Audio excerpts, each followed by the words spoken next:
A very good evening students. How are you all? Hope fine.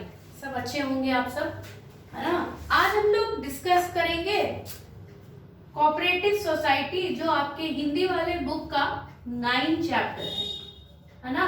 Partnership पढ़ चुके थे हम लोग और पार्टनरशिप की विशेषताएं भी पढ़ चुके थे।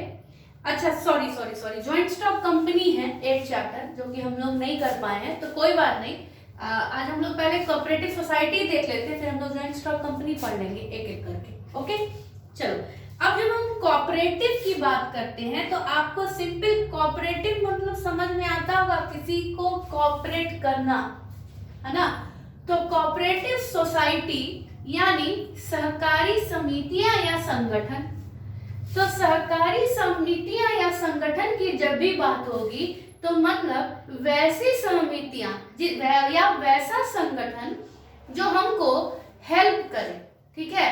हेल्प करे मतलब सिंपल समझिए, 2-4 लोग मिलके किसी काम को करते हैं, 2-4 लोग मिलके किसी समिति को बनाते हैं और समिति को चलाते हैं। तो इनका मेन मकसद क्या होता है? इनका मेन मकसद होता है सर्विस प्रोवाइड करना, ठीक है। सर्विस प्रोवाइड करना, लेकिन इनका मेन उद्देश्य लाभ कमाना नहीं होता है, ठीक है। लाभ कमाना नहीं होता, यानी मिनिमम रेट पे कोई भी चीज यानी कोई भी वस्तु या सेवा प्रदान करना। यानी यहाँ पर सेवा की बात हो रही है, तो हम सेवा की बात हो रही है, सेवाएं या भी बोल सकते हैं सर्विसेज। तो इसका काम ही है कि सर्विस प्रोवाइडर होता है ये, सर्विस प्रोवाइड करना, सेवाएं देना, लेकिन कम लाभ कमाना या लाभ कमाना इसका उद्देश्य नहीं होता है, ठीक है। आपने 12th में भी पढ़ा होगा कोऑपरेटिव सोसाइटी के बारे में। अब सिंपल समझिएगा कि ये सहकारिता शब्द जो है सहयोग को बताता है। सहकारिता जो वर्ड है वो किसको बताता है? तो वो सहयोग को बताता है।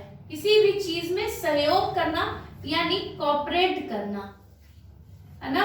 सहयोग करना यानी कोऑपरेट करना। तो सिंपल एक सबके लिए और सब एक के लिए, अगर हम सिंपल बात करें, सामान्य उद्देश्य की बात करें, अगर हम सामान्य उद्देश्य की बात करें तो सहकारिता समितियों का जो समान उद्देश्य है वो होता है मिलजुल कर कार्य करना। इसका सामान्य उद्देश्य होता है मिलजुल कर काम करना, मिलजुल कर किसी भी काम को करना, है ना। अब हम लोग आगे जानेंगे कि सहकारिता जो शब्द है वो 2 शब्दों के योग्य से बना है। किस योग्य से बना है? 2 शब्दों के योग्य से बना है। सह जोड़ कारिता, ठीक है। सह का अर्थ होता है साथ साथ और कारिता का अर्थ होता है किसी कार्य को मिलजुल कर करना, ठीक है। सह का मतलब होता है साथ साथ और सहकारिता का मतलब होता है मिलजुल कर किसी काम को साथ साथ करना। तो ये 2 शब्दों के योग्य से बना है, सह प्लस कारिता, जिसका अर्थ है किसी भी काम को मिलजुल कर साथ साथ करने से है। अब डिफरेंट ऑथर्स ने, डिफरेंट राइटर्स ने आपकी परिभाषाएं दी हैं सहकारिता संगठन या सहकारिता समितियों की, ठीक है। लेकिन जब हम एक सहकारिता के नॉर्मल डेफिनेशन की बात करेंगे तो एक सबके लिए और सब एक के लिए, ठीक है, या किसी भी कार्य को मिलजुल कर करना जो सहकारिता समिति का हिस्सा कहलाता है या सहकारिता संगठन का हिस्सा कहलाता है।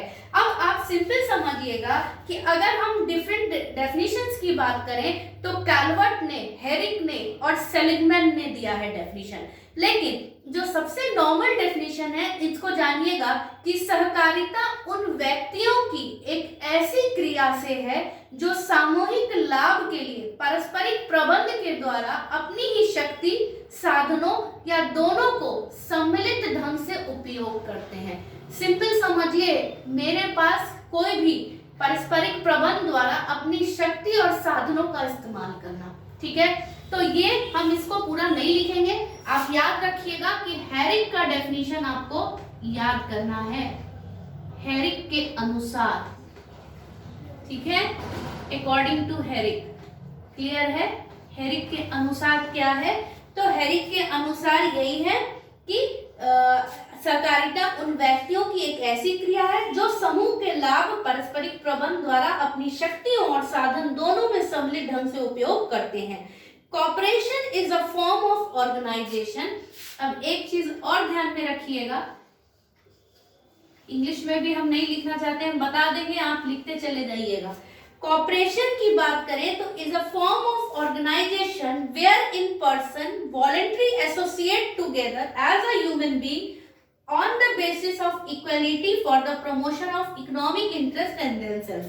तो इतना डिटेल में हम लोग को जाने की जरूरत नहीं है, सिंपल समझिएगा कि सहकारिता समिति वैसी समितियां होती हैं जिनका मेन उद्देश्य क्या होता है, मिलजुल कर काम करना और कोई भी सर्विस या सेवा प्रोवाइड करना जिसमें कि हमारा मेन उद्देश्य लाभ कमाना नहीं होता है, कम से कम लाभ में। इसके बाद क्या है, इसके कुछ फीचर्स हैं, विशेषताएं हैं, क्या क्या है देख लीजिए। सहकारी संगठन या समितियां की विशेषताएं। अब इसकी कुछ विशेषताएं हैं, तो जब हम विशेषताओं की बात करते हैं तो आपको पता होगा विशेषताएं मतलब होता है फीचर्स।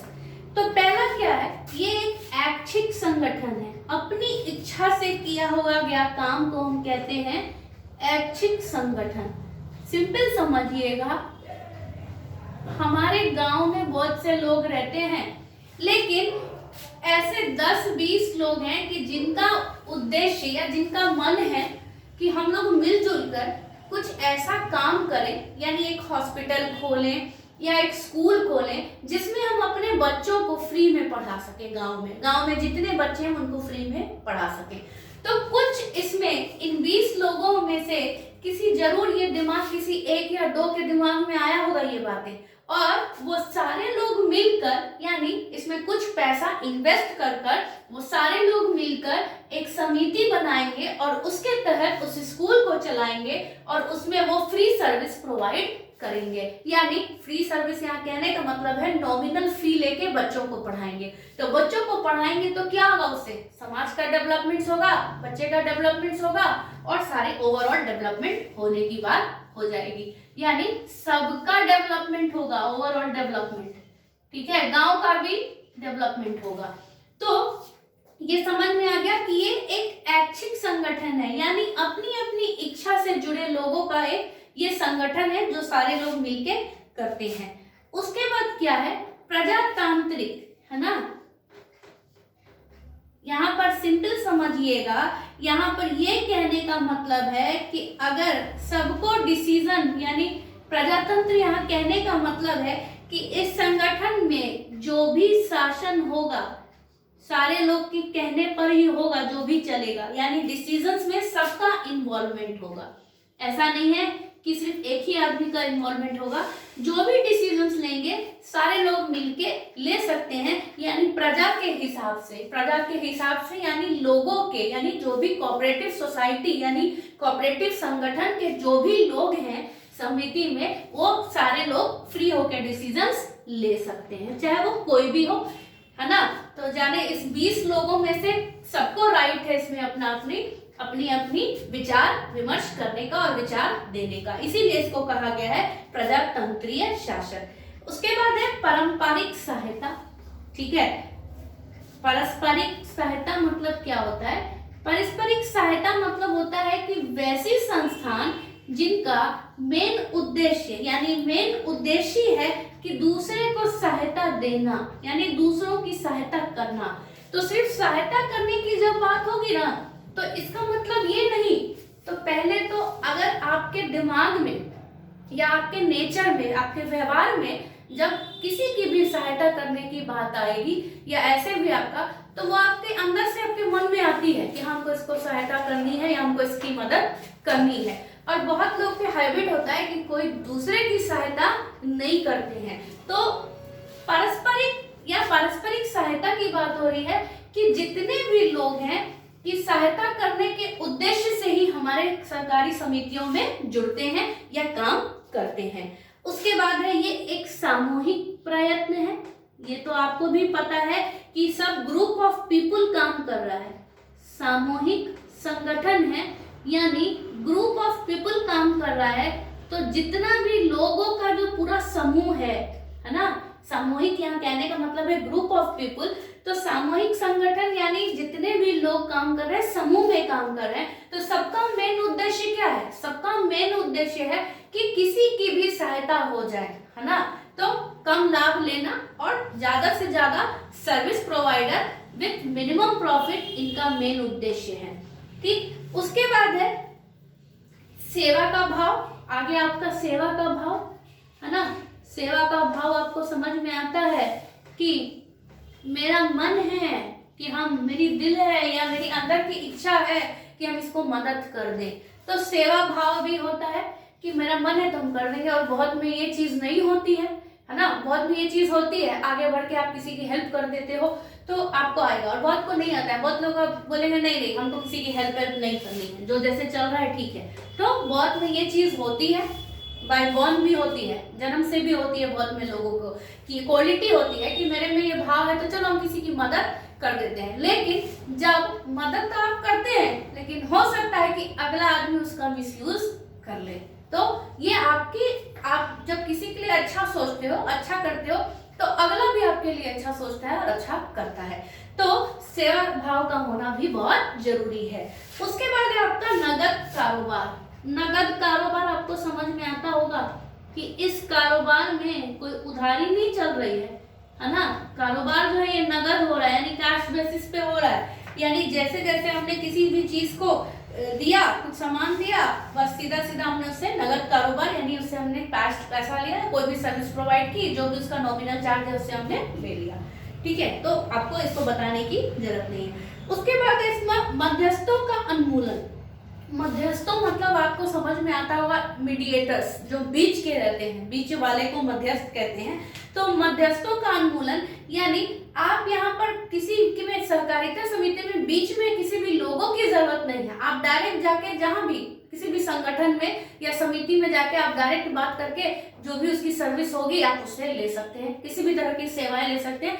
सिंपल समझिए, सरकारी अस्पताल में आप जाते हैं, है ना, सरकारी अस्पताल में जाते हैं, गांव में भी देखते होंगे कि कुछ लोग मिलके किसी समिति के तहत वो हॉस्पिटल चल रहा है, तो वहां पर भी कुछ नॉमिनल चार्जेस लेते हैं। उसके बाद है नैतिकता पर बल। नैतिकता आपको समझ में आता है क्या? नैतिकता की जब हम बात करेंगे तो नैतिकता पर बल मतलब क्या होता है? नैतिकता यानी मॉरल वैल्यूज को कहते हैं। नैतिकता पर बल यानी हमारे कुछ मॉरल वैल्यूज हैं जिन पे दबाव देना। ठीक है, नैतिकता हमारे, आपको पता होगा मॉरल वैल्यूज को कहते हैं।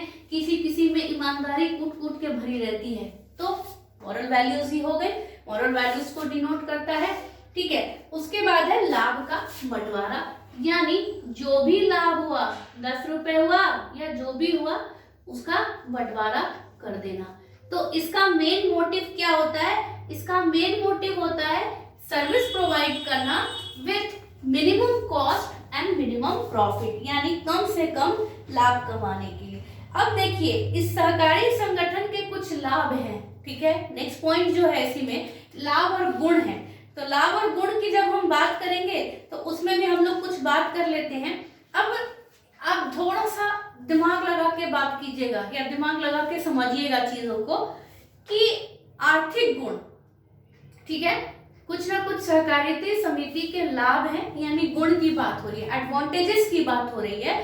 तो आर्थिक गुण में क्या हो जाएगा? यानी अर्थव्यवस्था से रिलेटेड, आर्थिक यानी जो हमारी अर्थव्यवस्था पर प्रभाव डाले वो आर्थिक गुण का हिस्सा होगा, वैसे ही कुछ राजनीतिक गुण होंगे और कुछ शिक्षात्मक होंगे, और जो पांचवा है आपका वो क्या होगा, सांस्कृतिक होगा, और कुछ अन्य भी होंगे। तो सबसे पहला जो है आपका आर्थिक यानी अर्थव्यवस्था पे जो प्रभाव डाले यानी अर्थव्यवस्था पर जो असर डाले, that is a part of आर्थिक गुण या इकोनॉमिक। अब पहला इसमें क्या है, एकाधिकार का अंत। सिंपल समझिए, एकाधिकार का अंत मतलब इसमें एक ही का अधिकार नहीं रहता है। अब कोऑपरेटिव सोसाइटी में 20 लोग हैं तो 20 का अधिकार है, इसीलिए यहाँ पर एकाधिकार की बात हो रही है, मोनोपोली की बात हो रही है। ठीक है, उसके बाद आर्थिक सुरक्षा। अरे आर्थिक सुरक्षा, ये हमको एक आर्थिक सुरक्षा प्रदान करता है। ठीक है, मध्यस्थों का उन्मूलन, ये आपको बताए थे कि जब आप किसी को भी डायरेक्ट करते हैं, सिंपल समझिए, अगर यहाँ पर कोई कोऑपरेटिव सोसाइटी है, अब आप इसके पास डायरेक्ट जाइएगा तो आपका कुछ एक्स्ट्रा चार्जेस नहीं लगेगा, लेकिन यहीं पे बीच में कोई आपको मीडिएटर ले जाने वाला होगा तो हो सकता है कि ये कुछ अपना कमीशन रख ले, है ना, ये कुछ अपनी कमीशन रख ले। तो डायरेक्ट यानी मध्यस्थ का नहीं होना, मिडिलमैन का नहीं होना। उसके बाद है आपका मांग एवं पूर्ति का माध्यम संतुलन, यानी संतुलन यहाँ कहने का मतलब है balancing between demand and supply. जैसी हमारी मार्केट की डिमांड होगी वही हम चीजों को सप्लाई करेंगे। और उसके बाद है सीमित दायित्व, यानी सरकारी समितियों में जो हमारे दायित्व हैं वो सीमित हो जाते हैं। क्यों? क्योंकि बहुत लोगों का पार्टिसिपेशन है उसमें, बहुत लोग मिलजुल के काम कर रहे हैं, तो दायित्व हमारा क्या हो जाता है, सब पे बढ़ जाता है। हम अकेले नहीं हैं जो हमारे ऊपर पूरा दायित्व होगा। ये था आपका इकोनॉमिक मेरिट्स यानी आर्थिक गुण। फिर दूसरा है सामाजिक गुण यानी सोशल गुण। तो जब हम सोशल गुण की बात करते हैं तो वैसे आ जाएंगे, वैसे गुण आ जाएंगे जो समाज से रिलेटेड हैं, जैसे आपस में एक सहयोग और एकता की भावना, है ना। आप जब कोई भी काम मिलजुल कर करते हो तो कॉपरेशन होगा तो आप काम कर सकते हो, लेकिन अगर आपसी कॉपरेशन नहीं होगा तो वो काम आपका प्रॉपरली नहीं होगा। तो सहयोग और एकता यानी सब मिलजुल कर सब काम को करेंगे तो एक दूसरे के सहयोग से वो काम थोड़ा आसान हो जाएगा। और आपसी में एकता होनी चाहिए। आपने पढ़ा होगा यूनिटी इज स्ट्रेंथ। जब आप मिलजुल कर काम करते हो तो काम जो है थोड़ा इजी तरीके से हो जाता है। उसके बाद है आपका सेकंड पॉइंट, लाभ के स्थान पर सेवा की भावना पर बल देना। यानी आज किसी भी कोऑपरेटिव सोसाइटी का क्या है मेन मकसद, लाभ कमाना उद्देश्य नहीं है, सर्विस प्रोवाइडर है एट मिनिमम कॉस्ट। यानी कुछ हम चार्ज लेंगे जो नॉमिनल चार्ज होगा और जो भी फैसिलिटी हम उसको प्रोवाइड करेंगे। इसीलिए यहाँ पर सेवा पर ज्यादा बल दिया जा रहा है, लाभ पर बल नहीं दिया जा रहा है। उसके बाद है उच्च जीवन स्तर। जब आप उच्च जीवन स्तर की जब बात करते हैं, सिंपल समझिएगा कि आप पहले स्कूल्स में नहीं पढ़ते थे, ठीक है, गांव में जब लोग रहते थे तो अपने अपने घरों में पढ़ते थे। उसके बाद धीरे धीरे क्या हुआ, जागरूकता आई, तो आप धीरे धीरे पहले घर में मम्मी पापा पढ़ाने लगे, सबके पेरेंट्स, फिर धीरे धीरे बच्चे स्कूल जाने लगे, गांव में स्कूल्स खुलने लगे, ठीक है। फिर क्या हुआ, धीरे धीरे जब आप पढ़ने लगते हो, जब आपका नॉलेज डेवलप होता है, आप एजुकेशन डेवलप होता है, तो आपके स्टैंडर्ड ऑफ लिविंग में भी फर्क होता है, यानी रख रखाव में भी आपके फर्क आ जाता है।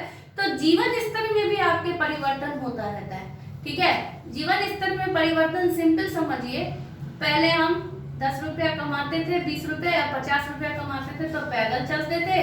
फिर हम 500 रुपया कमाने लगे, धीरे धीरे 1000 रुपया तो साइकिल खरीदे। फिर हम 50,000 और 10,000 20,000 कमाने लगे तो हमने स्कूटी खरीद ली, और उसके बाद बाइक खरीद ली, उसके बाद 4 व्हीलर खरीद ली। तो ये एक बेसिक एग्जाम्पल बता रही हूँ कि जीवन स्तर में कैसे बदलाव होगा। जीवन स्तर में जैसे जैसे हम चीजों पर राइज करेंगे यानी बढ़ेंगे तो हमारे जीवन स्तर में बदलाव आने लगेगा, ठीक है। उसके बाद है शोषण के विरुद्ध बीमा, यानी किसी भी चीज का आपका यहाँ पर मेन काम क्या है, यहाँ पर मेन काम है आपका service provider with less profit, यानी इसका मेन उद्देश्य लाभ कमाना नहीं है। तो ये किसी भी चीज के विरुद्ध नहीं जाएगा, जो चीज जैसी है आपको उसी रेट में काम, आपको सर्विस या कोई भी प्रोडक्ट की बात हो रही है तो प्रोडक्ट आपको प्रोवाइड हो जाएगा। उसके बाद अन्य सामाजिक गुण है, जैसे कि आत्मदिक के गुण, सामूहिक हित और समाज में एक शांति की प्रवृत्ति बनाए रखना। तो सिंपल समझिएगा, समाज में जब आप काम कर रहे हैं तो मिलजुल के काम करेंगे, एक अच्छे व्यवहार बना के रखेंगे, एक अच्छा माहौल बना के रखेंगे, तो जितने भी आपके उद्देश्य हैं वो आसानी से पूरे हो जाएंगे। उसके बाद है आपका कुछ शिक्षात्मक गुण, जैसे कि क्या होता है, देखते होंगे कि जितनी भी सरकारियां समितियां काम कर रही हैं या गांव में छोटे छोटे जगहों पे कुछ कुछ ग्रुप्स बना के काम किया जाता है, तो इनका काम क्या होता है, ये आपको किसी भी चीज के बारे में नॉलेज देते हैं। ठीक है, अब नॉलेज देते हैं यानी इसके बारे में, किसी भी चीज के बारे में ज्ञान देना। अब सिंपल समझिएगा, कोई बैंक की तरफ से कोई नई स्कीम आई लोन की, किसी भी चीज की लोन की, तो उस पे भी वो आपको समझाते हैं, बताते हैं और उस हिसाब से काम आप करते हैं। ठीक है, आपको कभी कभी बहुत सी चीजें ऐसी होंगी जो आपको पता नहीं होगा कि ये कैसे करना है हमें, है ना, इसका रास्ता क्या है इस काम को करने का। तो बहुत सी समितियां वहां पर गांव में, या बहुत से ऐसे हेल्पिंग हैंड्स, जैसे सेल्फ हेल्प ग्रुप का भी आपने नाम सुना होगा, तो कुछ कुछ छोटे ग्रुप, संस्थान, समितियां बना के दूसरे की मदद करते हैं और उनको जिस चीज के बारे में नॉलेज नहीं है उनको नॉलेज देते हैं। चाहे वो स्कूल्स की बात हो, कॉलेजेस की बात हो, किसी भी चीज की बात हो, यानी यहाँ पर बात हो रही है किसी भी फील्ड से रिलेटेड आपको नॉलेज चाहिए तो they will provide you knowledge. वो उस चीज के बारे में आपको समझाते हैं, बताते हैं। अगर आपको लोन लेना है, आपको उसके बारे में भी नहीं पता है, तो उसके बारे में भी वो आपको समझाएंगे और बताएंगे। उसके बाद है आपका सांस्कृतिक एवं धार्मिक गुण, यानी cultural and religious. Culture and religious यानी टाइम टू टाइम जब सारे लोग मिलजुल के काम करते हैं तो कुछ कुछ कल्चरल उसमें एक्टिविटी भी होनी चाहिए, कुछ कल्चरल प्रोग्राम, सांस्कृतिक प्रोग्राम होने चाहिए जो हमारी संस्कृति को दर्शाते हैं, कुछ धार्मिक होने चाहिए जो धर्म को डिनोट करते हैं, है ना, कुछ फेस्टिवल टाइम में मिलजुल कर हम लोग को रहना चाहिए, कुछ पार्टिसिपेट्स करना चाहिए, जिससे कि हमारे बच्चे, यानी हमारे गांव के जो बच्चे हैं, यानी जिस भी जगह हम, जिस भी एरिया में रह रहे हैं, उन लोग के बीच में भी एक जागरूकता हो और वो लोग भी, सारे लोग मिलजुल कर काम करें। तो ये था आपका आज का टॉपिक, सरकारी समितियां, उसकी विशेषताएं और उसके गुण। ठीक है, तो इतना ही आज हम लोग रहने देते हैं, आज इतना ही हम लोग समझेंगे। इसका जो आपका 8 चैप्टर है मैंने नहीं पढ़ाया है, ज्वाइंट स्टॉक कंपनी, वो मैं आपका कल करा दूंगी, तो इसमें कंफ्यूज मत होइएगा। ठीक है, ज्वाइंट स्टॉक कंपनी छूट गया है बीच का एक चैप्टर, मुझे ध्यान था कि हो गया बट वो नहीं हुआ है, और एक बार देख जाइएगा। कोई भी प्रॉब्लम्स है, डाउट है, कमेंट करके आप पूछ सकते हैं। वीडियो को like, share and subscribe. Thank you and have a nice day.